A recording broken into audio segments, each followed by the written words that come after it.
Hello, everyone. Jeez, I just elbowed Candy in the face. Come here. And I've got three people watching, and I'm assuming you've been here before, so you know all about Candy and what she expects. She doesn't know what's going on in the world. Yeah, do you? Do you? Huh? Huh? You want to fight? You want to fight? All right, sit, shake, lay down. Oh, that was a good one. Oh, thank you for watching. What a date? We're the 14th now, 14th of April, 2024. And unless you're living under a rock, you know what's just happened. I don't know, 10 hours ago or so. Iran launched an attack, drones, cruise missiles, other types of missiles probably aimed at Israel. From what I understand, just about all of them were shot down, either by airplanes, either by Air Force jets, F-16s, F-35s, whatever the case, by the Iron Dome anti-ballistic defense system in Israel. And this is for the first time, this is Iran attacking Israel directly rather than going through Hezbollah, Hamas, or the Houthis. This is a direct confrontation. Heretofore, Israel has always been attacked by Hamas or by Hezbollah or the Houthis, who are they're puppets of Iran. Now it's the puppet master going directly at Iran or at Israel. I'm going to read what's being said. I saw a good newspaper article headline during the war in Iraq. Caught between Iraq and a hard place. Iran is a significant Middle Eastern power. It's, I would remind, I was talking about this today at work, and it was back, I think, in the 1980s when Iraq under Saddam Hussein was very much in the American sphere of influence, and Iran was very much in this old Soviet sphere or Russian sphere. And Iran and Iraq fought a war that was 7-8 years long, and nothing happened. They traded, it was a stalemate. They might have traded, a few hundred yards of territory here and there, but basically it was a draw. And I always viewed that as a war between the United States and the Soviet Union, but rather than going at each other directly, what they did is they used their proxies to fight with each other. Kind of a nice little, it's a chance to, the industrial military complex to profit from, they've got all these warships, planes, missiles, everything, just sitting around waiting to be used. Now they had an excuse to use it, catching up. Johnny Appleseed is saying through the consulate, no, it wasn't. From what I'm reading, the attack came directly from Iran itself, from Iranian soil to Israeli soil.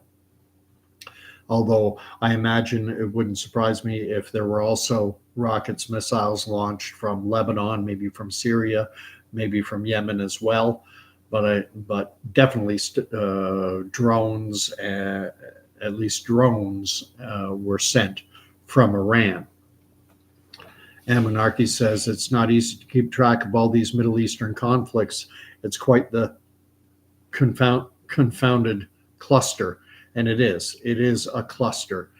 The only thing I've likened this in the past to the old Godfather movie, and I acknowledge that it's a bit of a trite comparison to take a Hollywood movie, even though one of the greatest movies ever made, The Godfather, and it was definitely a very reasonable depiction of the criminal underworld as it existed in New York City, in the 1930s, 40s, 50s.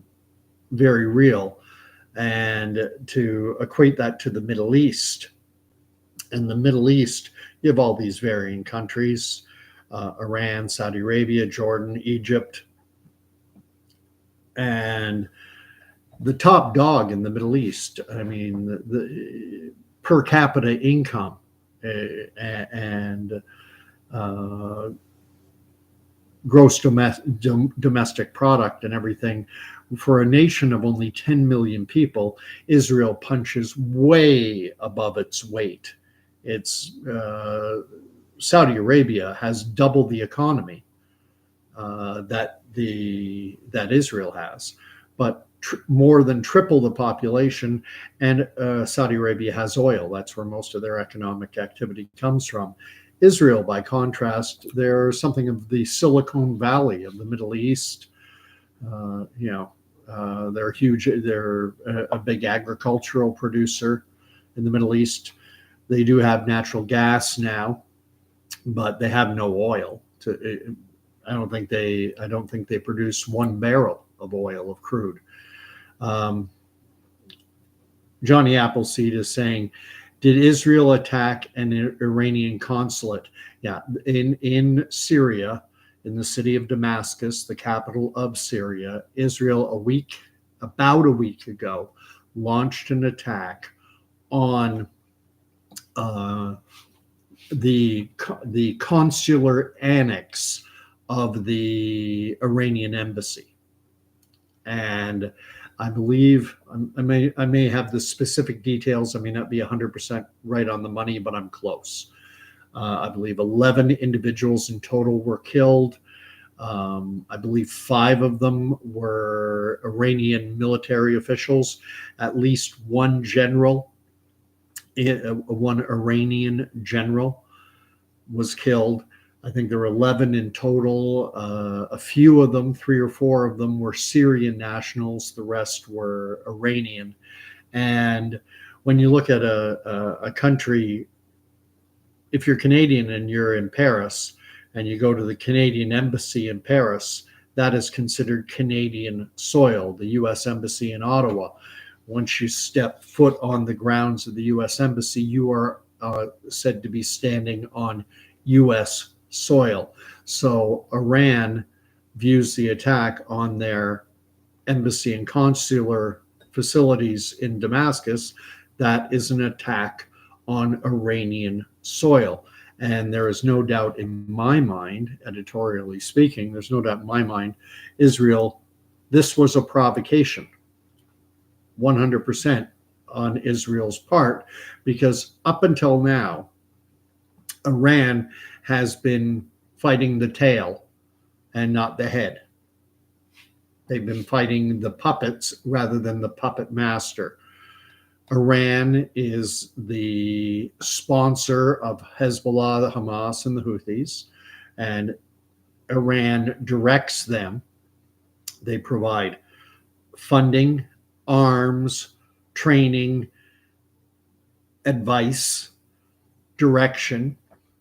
And so, and Israel doesn't want to be going to war with these proxies. You want to, the expression in warfare is you want to cut the head off the snake, not the tail.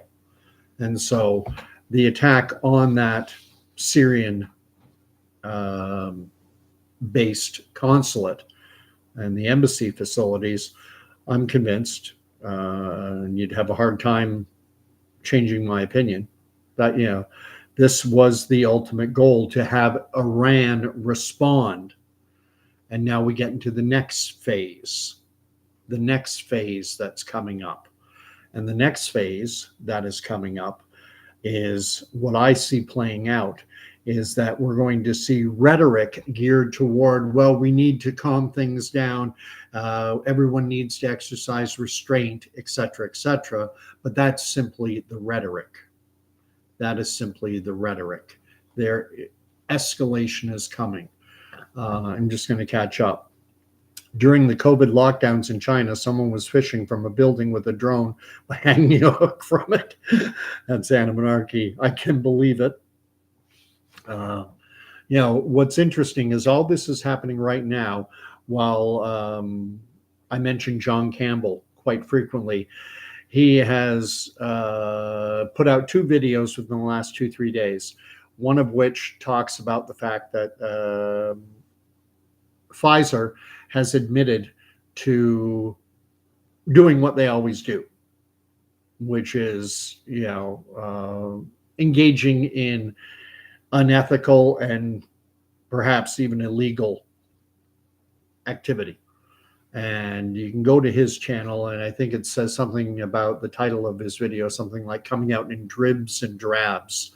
But and then just within the last few hours, he dropped another video about a scientific paper that's coming out of Japan that's lending more credence to a link between the COVID jabs, these mRNA nanolipid particle, quote unquote, vaccines, and cancers, and the incidence of cancers, especially after the 3rd shot.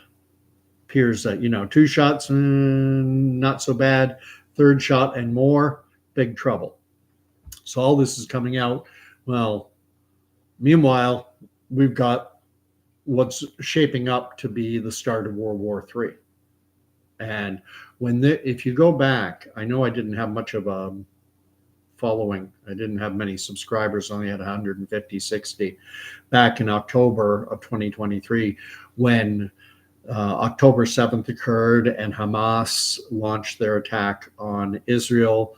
There were rocket attacks. They broke through the border fence. They went into kibbutzes, little agricultural communities, kind of self-contained communes, and the music festival, and 1,200 individuals were killed, etc. When all that happened, I did a couple videos on it immediately after, and right off the bat, I was saying that this is Hamas and Iran.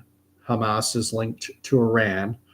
Iran, of course, is closely allied with Russia, with Vladimir Putin and the Russians. There have been meetings where the Iranian leadership has gone to Moscow. And then we also have Russia, in turn, has a no-limits partnership with the Chinese. Now, that's thought to be primarily an economic partnership. However, how far would it extend? And then, of course, we have North Korea, where Putin has hosted Kim Jong, the leader of North Korea, and has promised, I don't know if he's gone, but he had, after that meeting, promised to reciprocate with a visit himself to North Korea. So things are building toward a major war. Just going to catch up. So yes, Johnny Appleseed, Israel, just to keep things 100% above board, stick to the facts. Israel has never claimed responsibility and has never acknowledged that they launched that attack on that Syrian embassy. But this is standard operating procedure for Israel during these types of operations. They neither confirm nor deny. And pretty much everyone in the world, I think you would be hard pressed to find anyone who doesn't say, yes, that was Israel. Who else has F-35? Who else has the capability to do that other than the Americans and maybe the Russians and Chinese? But who else has the motivation, the justification, the rationale for doing it? Only Israel. So everyone knows it was them. Anna Markey says, all those Goldbergs, turbo cancers is a new term. Yeah, no one had ever heard of turbo cancer 3-4 years ago. Now all of a sudden, you're hearing about it all the time. Interestingly, I was at work today. So I first came across this on my dummy cell phone, my unhooked up cell phone. I'm not with the service provider, but we have Wi-Fi where I work, and so I click on and just check the news headlines. So I saw that that Iran had launched an attack. But while I was at work, I saw someone who reminded me of someone who had been working at where I work when I first started there, and for a number of months afterwards, but has since left. And people, this is a retail type environment, so people come and go. There's a fair amount of turnover, not huge, but so people drift away and people work different schedules. So you don't see someone for 2 3 weeks and then they kind of slip out of your mind. So I saw someone who looked like this guy who I used to work with. And then it made me think, whatever happened to that guy? Because he and I used to talk a lot, and he was already on his fourth or fifth shot, and he was telling me that he couldn't wait to get. He was anxious to get his next one because he'd just gotten over COVID, and it had been his worst. Just about knocked me on my backside really bad. I need to get that next shot. I'm like, whoa. The shot that you got to prevent COVID, and now you got it, and now you can't wait to get another shot? He goes, well, imagine how bad it would have been. Well, I haven't seen him at work for months. And so I asked my employer, I said, what ever happened to so-and-so? And he goes, oh,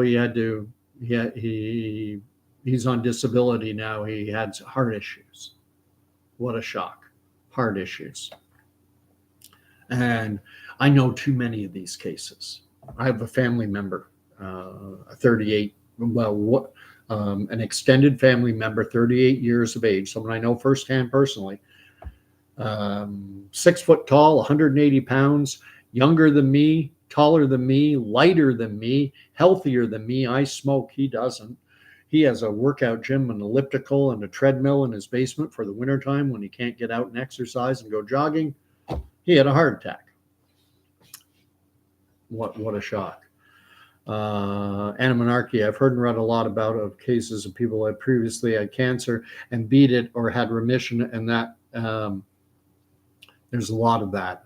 John Campbell does at least a couple of videos on recurrent cancers that have been in remission and people have been cured. Not just remission, but they've been 5 years clear. In particular, I think it's melanomas, skin cancers. It took 5 shots for my dad to decide not to take anymore. He got sick and diagnosed with COVID after his third, I think it was, and his fifth. Now he finally says he won't take more. Frankly, if what I believe is true, it's too late. I mean, the simple fact of the matter is we all suffer from a terminal condition called living, and the mortality rate is 100%. But are these shots going to shorten people's lives? My non-expert opinion, yep. I think it's already happening. I have why the long, hard to pronounce, Catania Van Tyler says, have you heard smokers fare better with COVID? Yes. They called it at the beginning, they called it the smoker's paradox. And the fact was I think it was in Paris and London, in New York City, they did studies and they found that smokers were almost entirely non-existent from people suffering from severe COVID, which I'll just call a respiratory bug. You would think that smokers would be overrepresented, that that smokers would be more prone to sickness, but all the data suggested that smokers were an incredibly lower risk of developing a serious respiratory infection than a non-smoker, and that didn't make sense. It was counterintuitive. And I saw a video a while ago with a guy who purports to be a doctor, and he was talking about the fact that nicotine and how it basically has a prophylactic effect, a protective benefit in preventing this the spike protein from attaching to the receptors in the cells, which is what allows you to get infected. And I've since learned from that video and have back checked it myself because I don't take anything at face value. Nicotine actually is naturally occurring in all manner of foods, in particular peppers and tomatoes.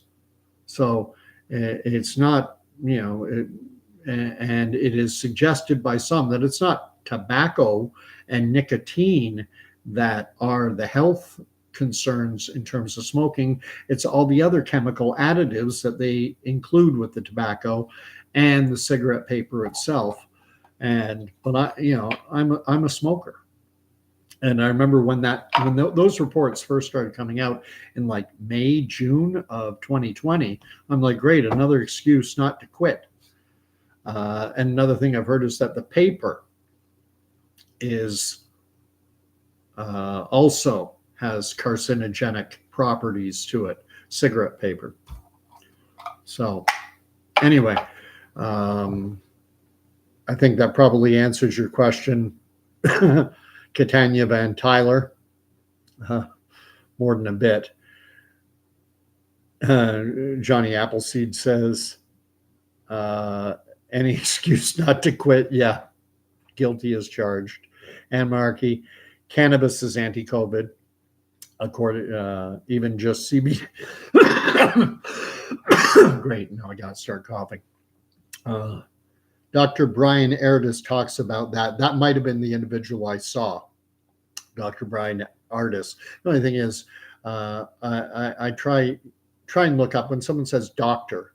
I wonder, are they actually a medical doctor? You can have a PhD in economics. You can be a doctor of divinity. Doesn't mean you have a medical degree. This Dr. John Campbell, for example, he's not a medical doctor.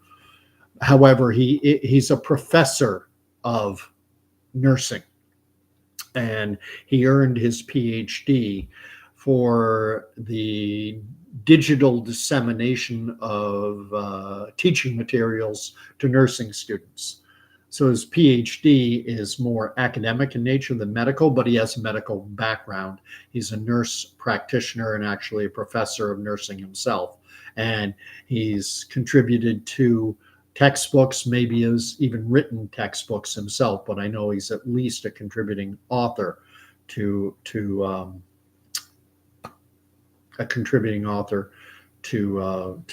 medical textbooks geared toward nursing students. And I will just call you Cat. That'll make my life easy. Monarchy, I love the head rush and body buzz from pesticides. Got to go through the DDT therapy truck is here. It's like Ritalin. Johnny Appleseed is an ex-smoker. And references a Dr. Jill, who is a lifeline to sanity, according to Johnny Appleseed. And Monarchy, when people smoke a lot and don't cough up the tar phlegm is when they should really start getting concerned. I'm pretty healthy. I haven't done it for a few months, but I can still go out in the basketball court with a bunch of 17, 18 to early 20-year-olds, and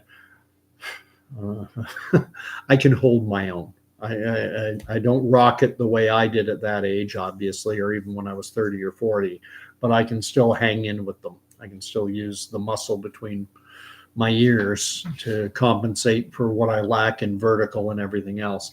But one of the things I titled this is, so much for biblical prophecy, ? And Monday, April 8th, we had the eclipse, which in my area we were covered in clouds. An hour before, the cloud cover was not, we weren't blanketed. You could see the sun through the clouds, but by the time 3 o'clock or so rolled around, the cloud cover was thick. Couldn't see anything. We got dark and whatever. Pretty much a nothing burger. It got dark and then it got light. I stood outside, and then as I was walking in, you could see it getting brighter and brighter and brighter. But I know that there's a lot of hype, certainly a lot of hype here online about it. I did a few videos referencing some of the things that were being said, the sign of Jonah, and one thing I learned after the eclipse, I didn't realize this. I'd seen it, but I hadn't paid close enough attention. Is there was a solar eclipse in 2017, then this one 2024. Well, there was also an eclipse in 2023, which I saw it, but I didn't pay enough attention to it. And the 2023 eclipse was called an annular eclipse, and it's apparently it happened when the moon is at its furthest distance from the Earth, because the orbit of the moon around the Earth is not completely, I think the term is it's elliptical. It goes far away, it gets closer, and this was at a point where it was at just about its furthest point. So the moon does not fully obscure the sun. A large part of the sun is seen around it, and that's called an annular eclipse, and that happened in 2023, so just a year ago, October 2023.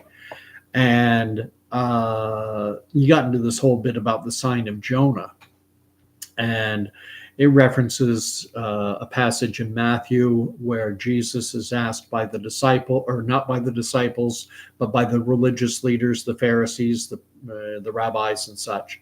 They say to Jesus, show us a sign. And Jesus says something very close to the effect of, a wicked, evil, adulterous generation seeks a sign, but no sign will be given except the sign of Jonah. And then not speculation, they did calculations, and it was determined that you have to know the book of Jonah. It's in the Old Testament. You can read it. It's only about 3 or 4 chapters long, just 2 or 3 pages, really simple read. But Jonah was called by God to go to the city of Nineveh and to warn that if they didn't repent, that they had 40 days, and then God's judgment would come down on them if they didn't repent. Fire and brimstone from heaven would destroy you. And the Ninevites repented. And so God turned away from destroying Nineveh. And people have speculated, why did the Ninevites, why did the king, why did they listen to this foreigner, this Israelite, one of their natural enemies? Why did they listen to him? Well, during that time, there was an eclipse over Nineveh. It's not recorded, but astronomers are able to calculate that during that same time frame, there was an eclipse over Nineveh. So the speculation is that maybe there was an eclipse while Jonah was making his prophetic proclamation to the Ninevites.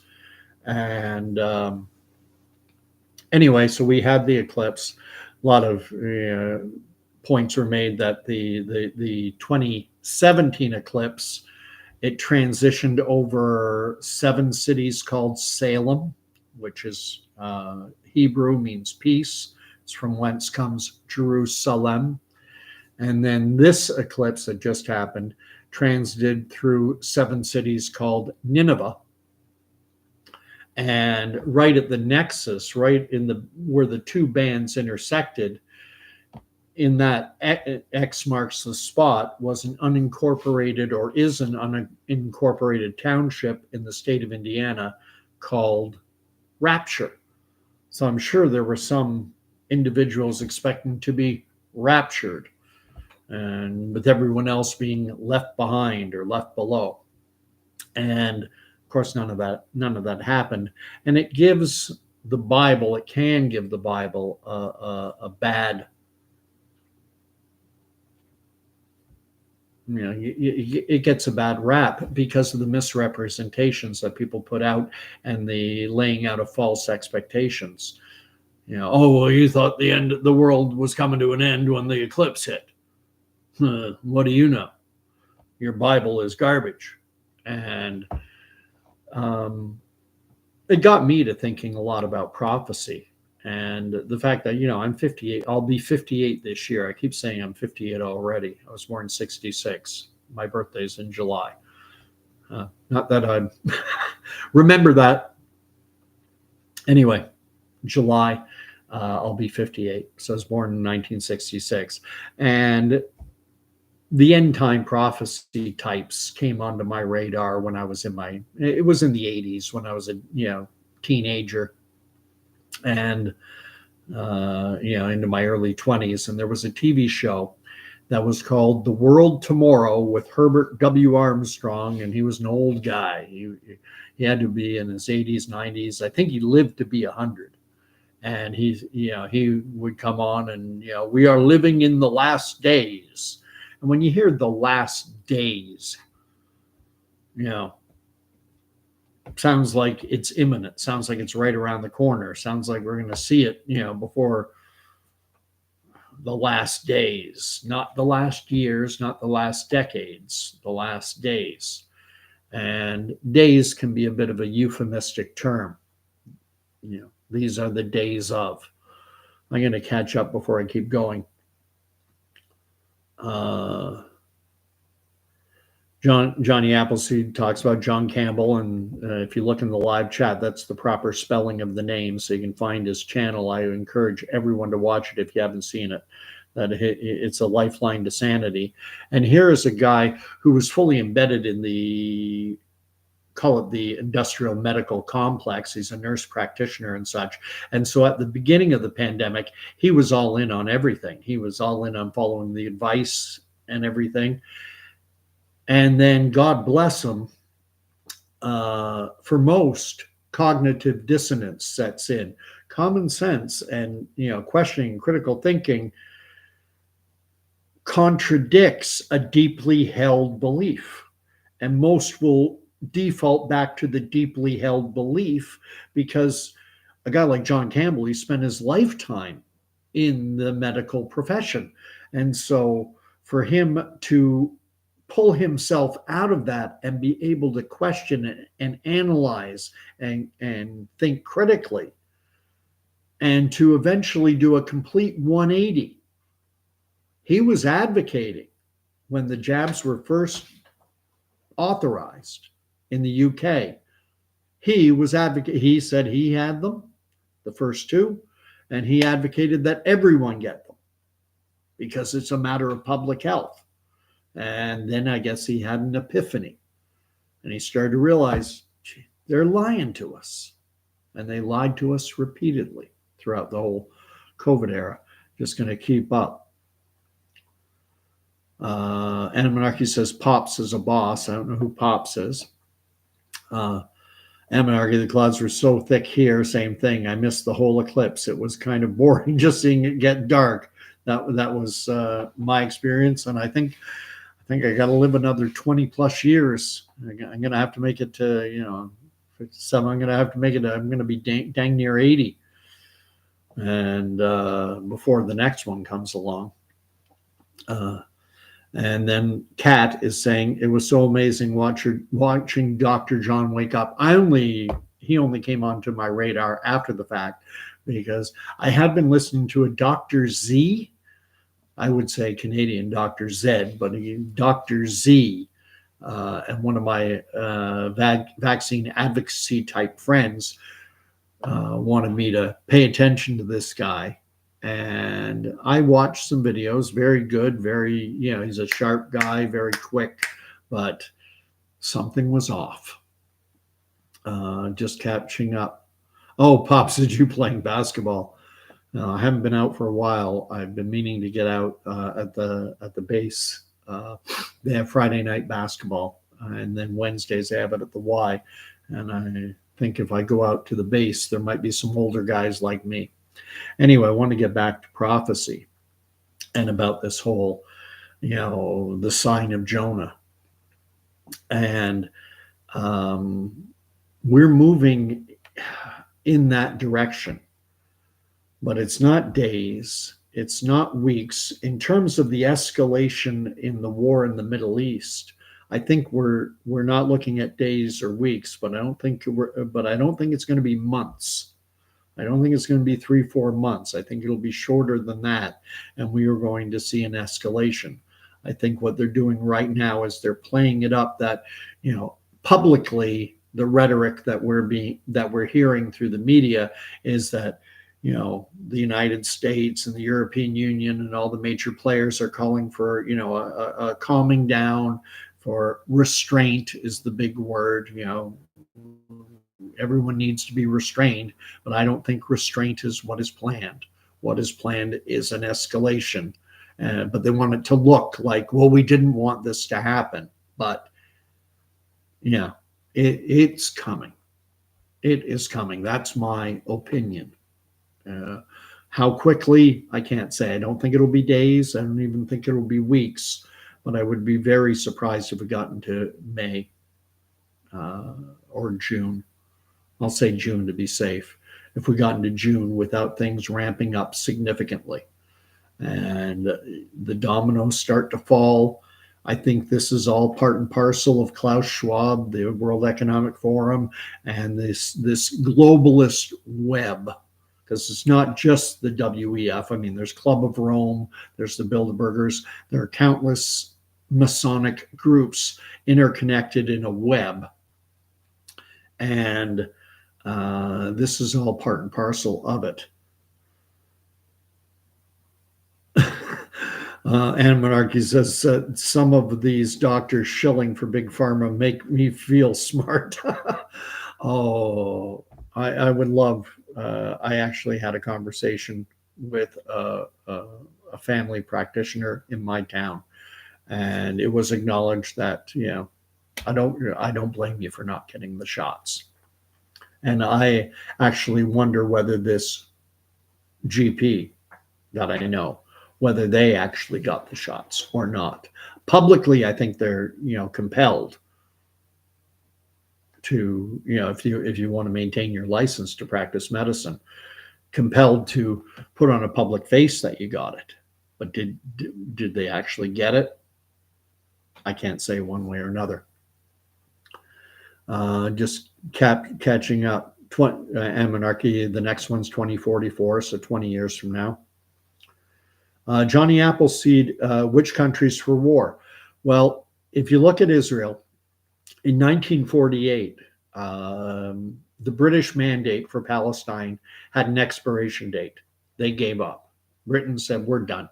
We're done trying to, I've gone through many videos explaining the whole history, how, Britain took the territory over in the closing days of World War I. And actually they had mandates over Palestine, which was all of Israel and Jordan. They had a mandate for Mesopotamia, which is what became Iraq. So this mandate system, the French were given mandates for Lebanon and Syria. They had this mandate system. And so Britain had its mandate was it was formalized at a conference in San Remo, Italy in 1920 after World War I had ended. Part of the Paris Peace Accords that gave us the Treaty of Versailles. And that was in 1920. And the British mandate for Palestine included all of present-day Israel, all of present-day Jordan. But then Great Britain under Winston Churchill took 75% of Palestine of their mandate, and they created the state of Jordan, which at the time was called Transjordan.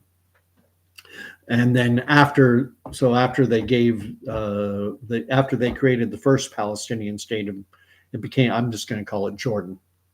After they created the first Palestinian state, they only had of Jordan, they only had 25% of the territory remaining, and they tried to create a Jewish nation state, which they had committed themselves to doing back in 1917 with the Balfour Declaration, but they were unable to make good on their promise. It was such a mess, the end of World War I, because the French and the British were making promises all over the place in the closing days of that war, because everyone knew they were going to win. The British promised the Arabian Hashemites that we'll give you a country, we'll take care of you, and they gave them a Palestinian state. And they'd said to the Jewish people, we'll give you a state too, but the Arab countries surrounding Israel they did not want a Jewish nation state in that part of the Palestinian Mandate. And the Arab population living within that part of the Palestinian Mandate didn't want a Jewish nation state there either. And so in 1948, May 15th, Britain said, we're done. They put an expiration date on their mandate. And so when May 15th came along, there was no governing authority. There was no country. It was basically a free-for-all. And what the Jewish people of Palestine did was on May 14th, they declared themselves unilaterally independent on May 14th, the day before the mandate expired. And then all hell broke loose and there was a war. And there were about 700,000 to 800,000 Jews living in Palestine at the time. And 5 countries attacked them. A lot of the Palestinian Arabs who were living there got out of Dodge. They fled, went to Lebanon, went to Jordan, went to Syria, got out of town. The Jews were told by their general Ben-Gurion to fight to the death, to fight to the last man and woman, fight for your lives. And so Israel was, it's not even a country yet because they're at war over this vacated piece of land. And there were the Egyptians, the Saudis, the Jordanians, the Syrians, and the Lebanese, 5 against 1. And for the Arab countries, it was a total disaster. It was a catastrophe. They lost 5 nations against 1, against a country that's really not even a country. They just declared themselves unilaterally independent one day on May 14th, and on May 15th, they were attacked by countries that had a combined population of over 30 million people.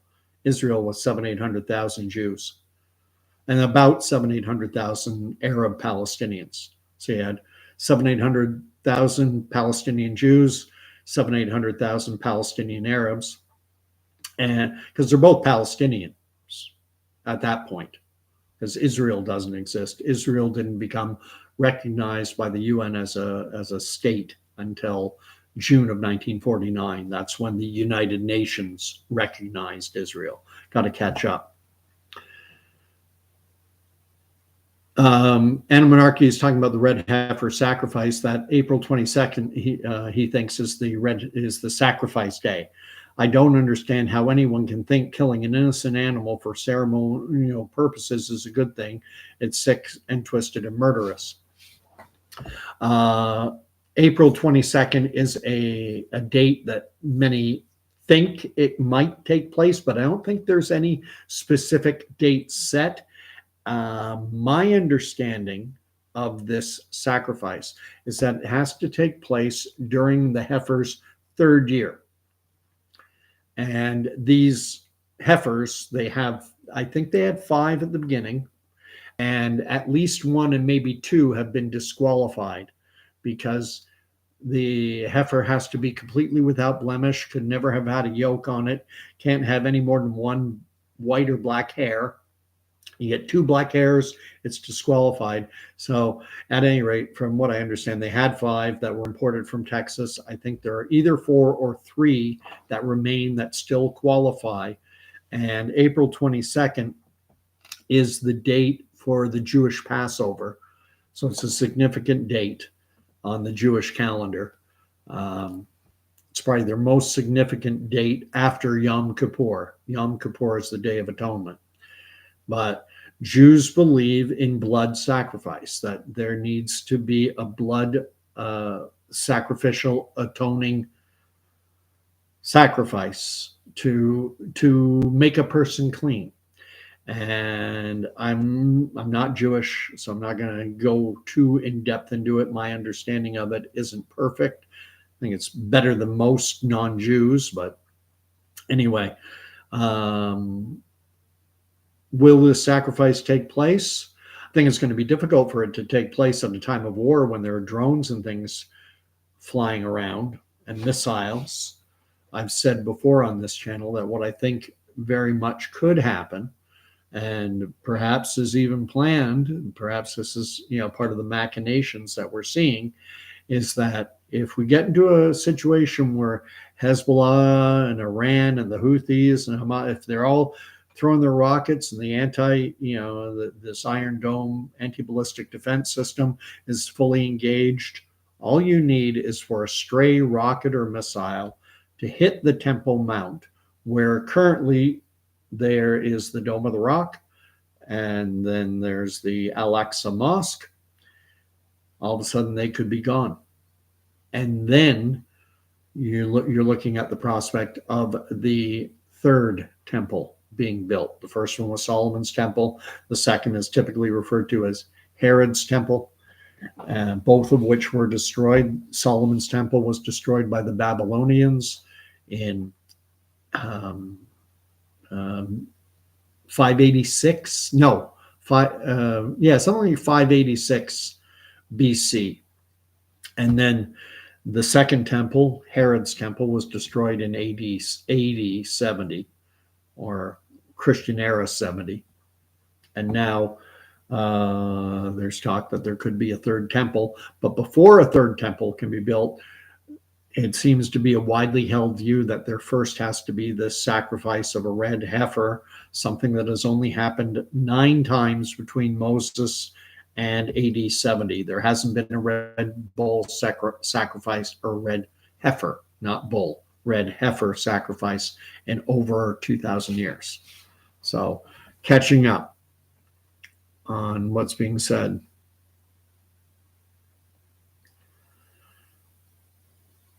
Talking about how doctors have tried to foist drugs upon him and how they get commissions for filled prescriptions.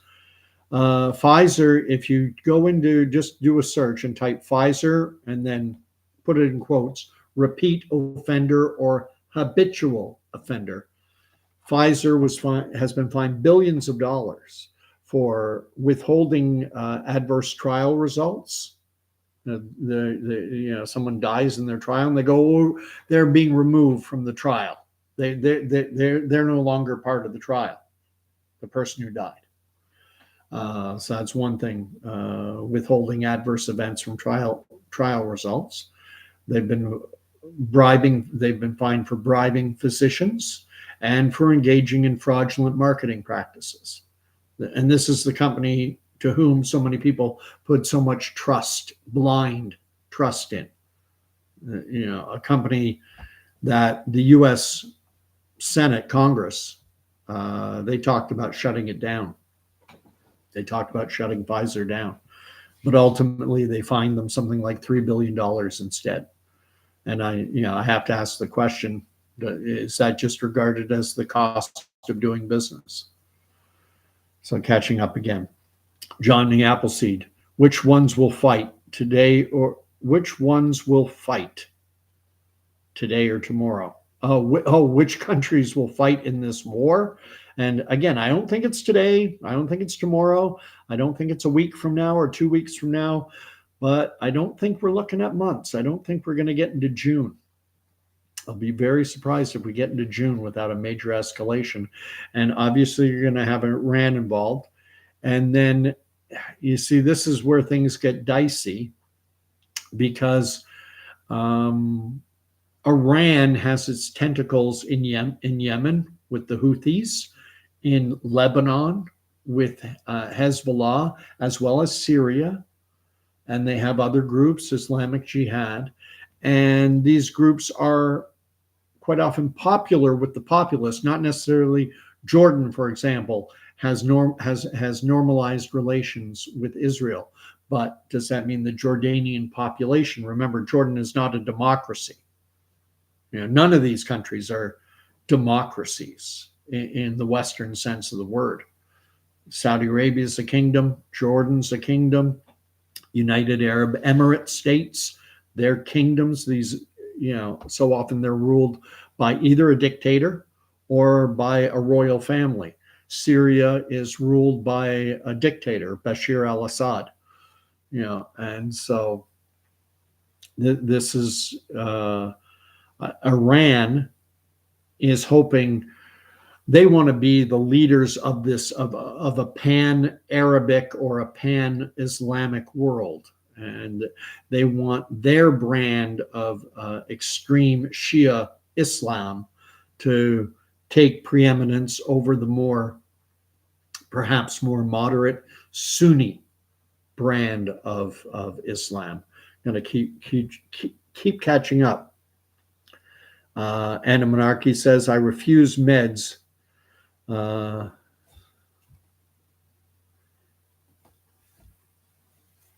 Just multivitamins, minerals. I'm the same way. The other day, probably for the first time 5-6 months, I took an Advil. I get arthritis. I'm getting old, but it's not that bad. I think I need to up my intake of electrolytes. I got to start drinking things like Gatorade. Johnny Appleseed, was this Exodus the novel setting? Now, I'm trying to remember the name of the writer of the book, The Exodus, but I haven't read it. And is that Yuri something or Yuri? The name comes to mind. I don't know enough about the novel, The Exodus, but what I think you're going to see happen in the coming weeks, within a month or two, is we're going to see a major escalation. Which countries would be involved? Obviously, Iran and Israel. Lebanon, because that's where Hezbollah is. Yemen, which is controlled by the Houthis. They're the ruling entity. They control 80%. They control the military and the capital. There's a civil war going on in Yemen, a civil war between the Houthis and the Saudi-backed royal family. But the Houthis have pretty much won. I mean, it's been you talk about crimes against humanity in Yemen. Over 250,000 children under the age of 5 have been killed, and many of them have starved to death. And that's during the civil war between the Saudi-backed royal family of Yemen and these Iranian-backed Houthis. And they don't give I'm going to just say they don't give a rat's rosy rear end about their own children. They don't care about the kids in Gaza either. Hamas doesn't care about the kids in Gaza.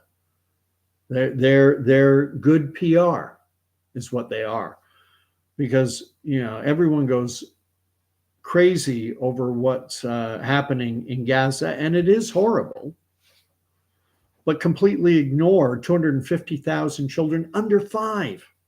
Like when you hear the figures coming out of Gaza about the number of people killed, and I don't know how many it is now. I think the number is somewhere up around 30,000, and they say that most are women and children. A child is anyone under the age of 17. Someone who's 17 or younger is, by UN, United Nations Convention definition, a child. But a child under 5, 250,000 of them in Yemen, but no one cares because it's not on the news. You're not programmed to think about it. My media masters didn't tell me to care about that. They told me to care about the kids in Gaza.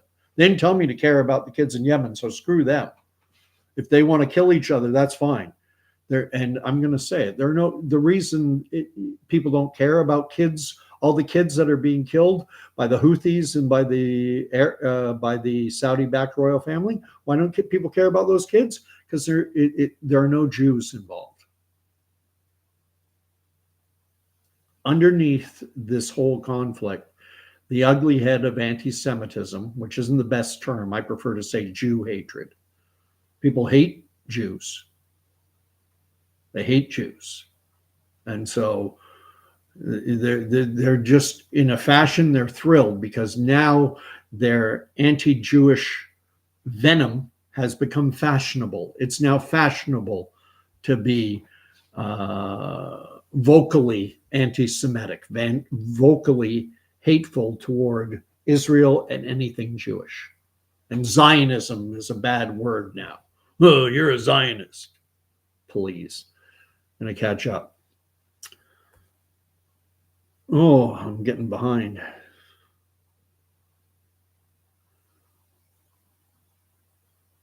So it was still too bright with artificial white light suppressing natural melatonin production, and I had to tie a t-shirt or towel or something around the top of my face as a blindfold to sleep. I've been in that situation. I've had migraines before, thankfully, just for one brief period in my life, and it went away. It would be nice to buy a piece of land from the government and declare it a sovereign separatist nation. Uh, I think we've all had that idea at one time or another of how nice an idea that would be. Unfortunately, practical, it's another matter. They should at least, Animonarchy thinks they should at least feed the heifer to the homeless. And Animonarchy, I heard that the cows get their throats slit instead of the No Country for Old Men pneumatic air pressure device stun. It's true. In both kosher and halal, which is the Islamic version, in both cases, cattle, when they're killed, the cow, the heifer, the steer, whatever it is killed standing up, and they cut the carotid artery or the jugular vein or whatever it's called, that in the throat that carries so much of the blood, and the objective is they want the animal to be bled out as much as possible to basically get all the blood out of the animal. And so whether it's Islamic or kosher, whether it's Jewish or Islam, they both have a ritual manner of slaughtering animals.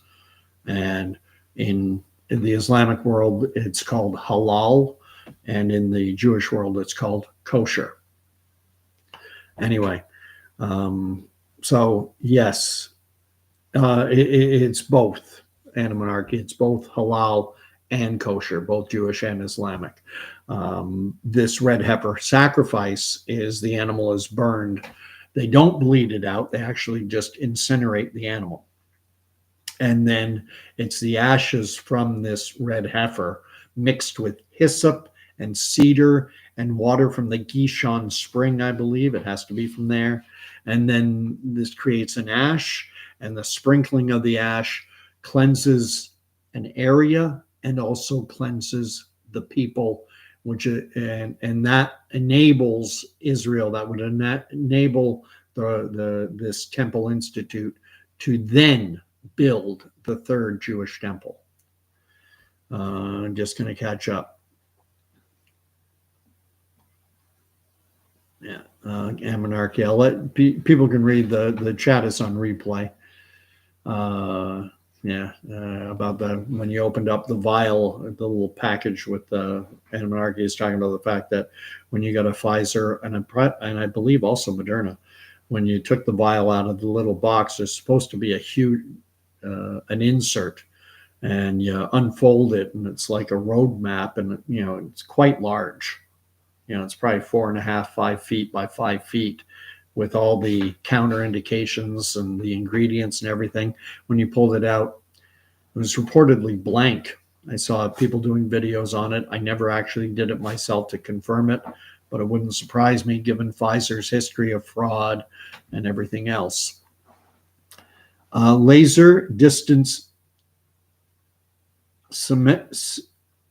laser distance meter says, some say the whole vaccination practice is bogus and that polio was disappearing due to the ban of a certain sugar pesticide, I heard DDT, that preceded the introduction of the polio vaccines. I don't know.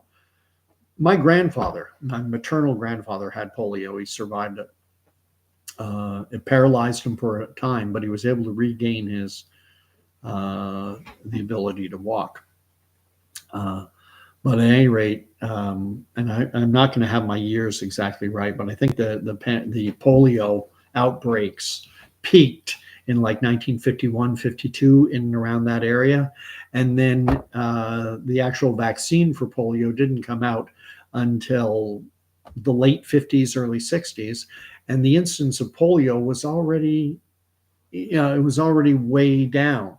And there have been individuals who have suggested, I've heard DDT, which is a pesticide. Yeah, that might be the sugar pesticide. I don't know much about DDT, but it was banned. And from what I also understand, polio outbreaks seem to be very localized. Like there were a number in New York City, and there were a number in Texas, and they seem to happen in clusters, but didn't spread widely, geographically. Seemed to happen in clusters.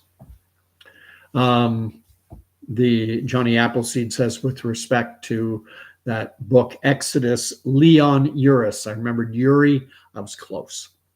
And Markey says, I don't know how bad things will get, but I recommend that everyone stocks up on pepper supplies if they can.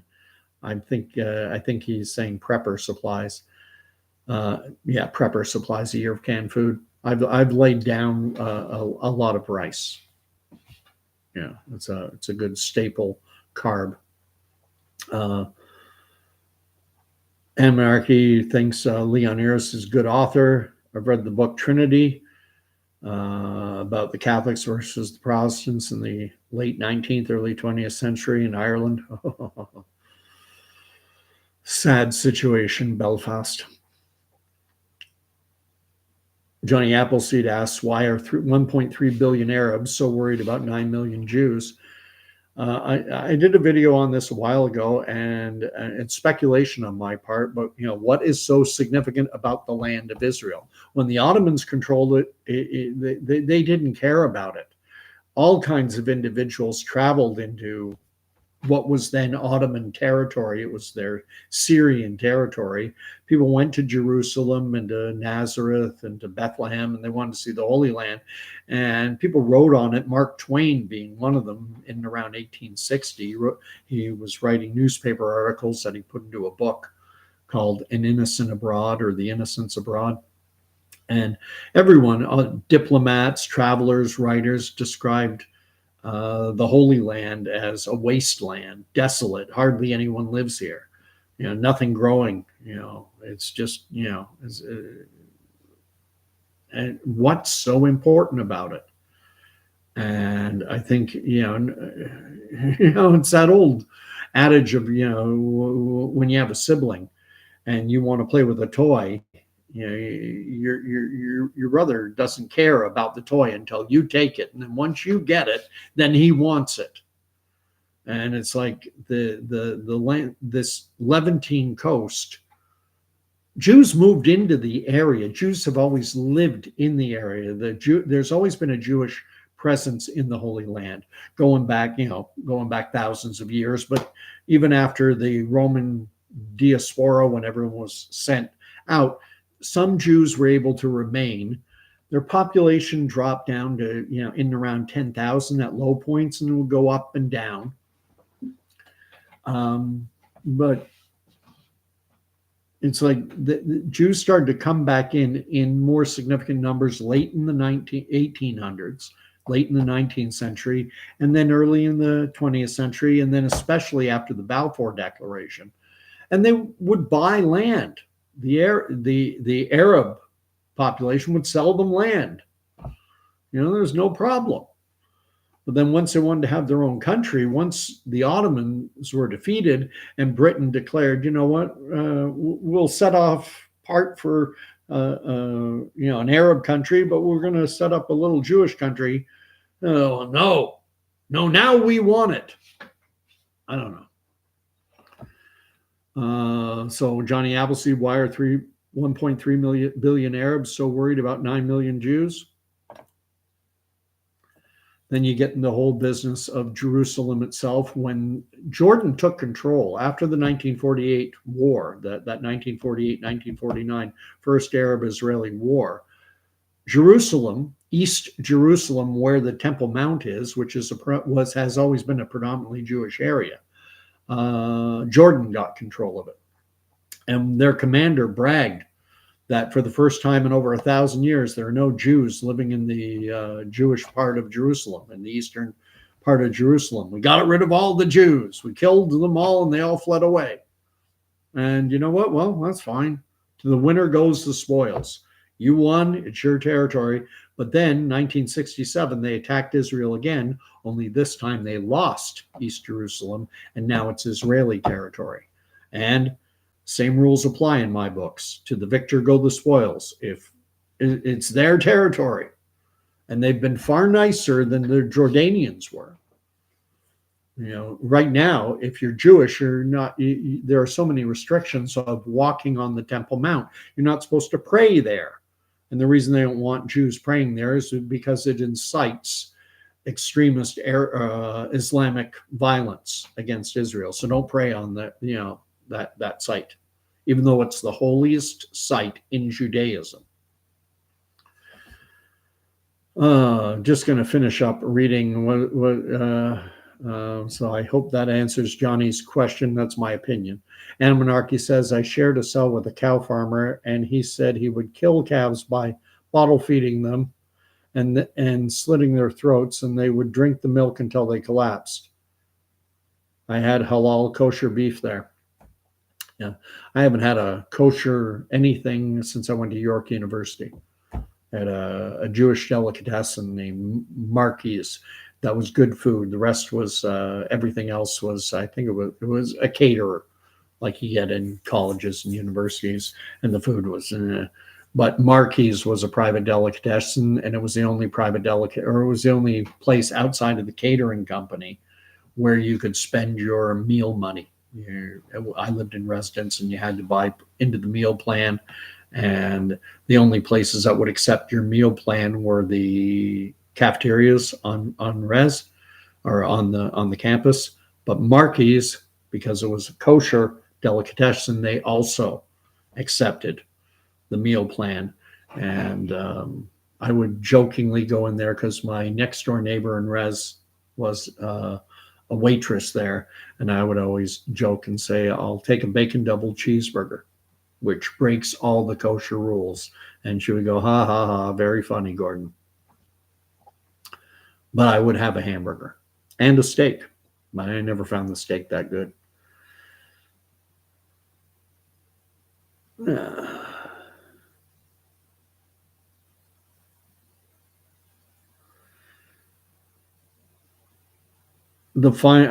Monarchy writes, the final solution, that some genocidal psychotic mindset. Unfortunately, what's coming in the days ahead, and again, I don't think it's days. I think there's going to be we're going to be reading a lot of rhetoric about a need for restraint. And I think a lot of people will be going, oh, I hope I hope it doesn't escalate. And I think things will appear to be calming down. And then we're going to see something. Israel attacked that embassy consular building in Iran's consulate in Syria. And that was a provocation because they are tired, I'm convinced, are tired of fighting the puppet. They want the puppet master to step out from behind the curtain and go at them directly. And I'll end this off by talking about the subject line about this being, so much for Bible prophecy. Don't discount Bible prophecy. Israel is not supposed to exist. No one thought it would ever come back into existence. It was wiped off the map for almost 2,000 years. It was a little outpost being governed by the Roman Empire. And then in AD 135, if I'm not mistaken, the Romans wiped the name Israel off the map, and they renamed what had been the Jewish homeland. They gave it a new name. They called it Philistia, which is the Latin version of Philistines, the natural enemies of the ancient Israelis, 1,200 years before Hadrian was emperor. He reached back into antiquity and he named the Jewish homeland Land of the Philistines. And eventually in English that got rendered as Palestine. So Israel's not supposed to exist unless you read the Bible. The Bible said that God would gather back his people after they had been scattered to the four corners of the earth. Well, that happened. That happened. Starting in the late 1800s and through into the 20th century, Jews started coming back to their ancestral homeland in the hundreds of thousands, millions. That happened. The only place you'll find that predicted is in the Bible. The one thing with the Bible where we get into trouble with end times prognostications, end time prophets, is that there's an immediacy bias. We want things to happen fast. God moves slow. When you read the Old Testament prophets, oftentimes they were telling the people of Israel, the people of Judah, the Israelites, they were saying, get right with the Lord or bad times are coming. And they would write that, and then their prophecy wouldn't come true for 60, 70 years. It took sometimes 60, 70 years for the prophecy of Israel being overrun, being conquered. Sometimes it took 60, 70 years for those prophecies to come true. And when I was watching Herbert W. Armstrong and the World Tomorrow in the 1980s, well, Herbert W. Armstrong wasn't wrong. He saw the writing on the wall. He saw what was happening in the culture. And now we're in 2024, 40 plus years, 40 odd years later, and look at where our culture is now, where you know, take abortion as an example, where it's in Canada, if you determine that the sex of your child, the gender of your child is going to be female and you don't want a female, well, abort it and try again for a boy. That's legal in Canada. And it was even legal in the United States when Roe v. Wade was still in effect. And, and then, to add even further irony is, you think you got a boy, okay, you're going to keep the child, and then the boy now is being told in the school system, in our educational institutions, that, well, gender is just a societal construct, and if you want to be a girl, we'll let you compete in the Olympics as a female athlete or in an NCAA sanctioned swim meet. And there was just a volleyball game that took place between Seneca and, I don't know the name, Mohawk College maybe, but it was Seneca for sure. And girls intercollegiate volleyball, women's intercollegiate volleyball, there were 5 men on the court who identify as women, which is, this is garbage. And this is the path we've been on, and it's been going on for a while. And, and how close are we to things before God steps in and says, enough? 10 years from now, 5 years, 20? I don't know. But we are moving in that direction. And get into your Bible. And if you don't have one, get one. Get a hard physical copy. Don't read it online. Find a translation that's easy to read. King James can be a little difficult with all the thous, and dost, and saith. It's antiquated language, but there's lots of good translations out there. Get into the Word. And because things are going to keep going in this direction. The Ninevites were given 40 days to repent, and they did. The king got off his throne, and he covered himself. He put on sackcloth and covered himself in ashes. An outward display of repentance that I'm wrong. I'm not hopeful of that happening now. This is going to keep going. And just finishing off. And Monarchy says our culture is degenerating, absolutely. and some babies get aborted at birth. Yeah, partial birth abortion, they're called, and it happens. It's disgusting. It's sad, but it happens. And then they're harvested, is the proper term, for stem cells, for organs, for goodness knows. The Big Picture writes CG4, and Anna asks, what is CG4? The first thing that comes to mind is cryogenics, but is that right? The Big Picture, El Panorama, CG4. The first thing that comes to mind for me is cryogenics. That's where they freeze you at birth or just freeze your head. But at any rate, I've gone on way, way, way, way too long. Thank you all for watching. We'll see what happens in the coming days, weeks, months.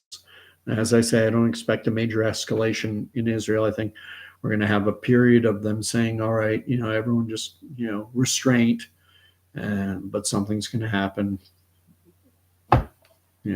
maybe toward the end of this month. I don't think we'll get into June. I don't think we'll get far into June before by then something will have happened. Thank you, Johnny Appleseed. I'm going to look. Well, after we finish, we can do a search for CG4. It sounds like it means something to me, but I can't think of what. And anyway, just the final point. Thank you for the 6 thumbs up. If you enjoyed this rambly talk, Mish Christie, and thank you. I see I have a number of people watching. Thank you to everyone who chimed in. I enjoy these. It helps keep my sanity in this crazy world. Johnny Appleseed says that CG4 is spooky. I'm going to look it up after this. And anyway, if you want to subscribe to the channel, if you haven't already, I really appreciate it.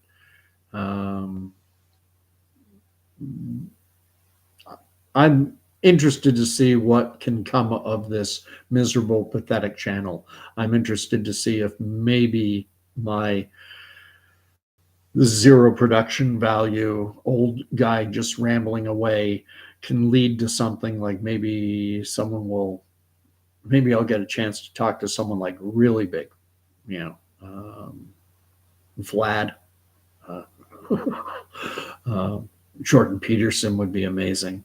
That would be one of the top on my list. Dave Rubin, who knows? Anyway.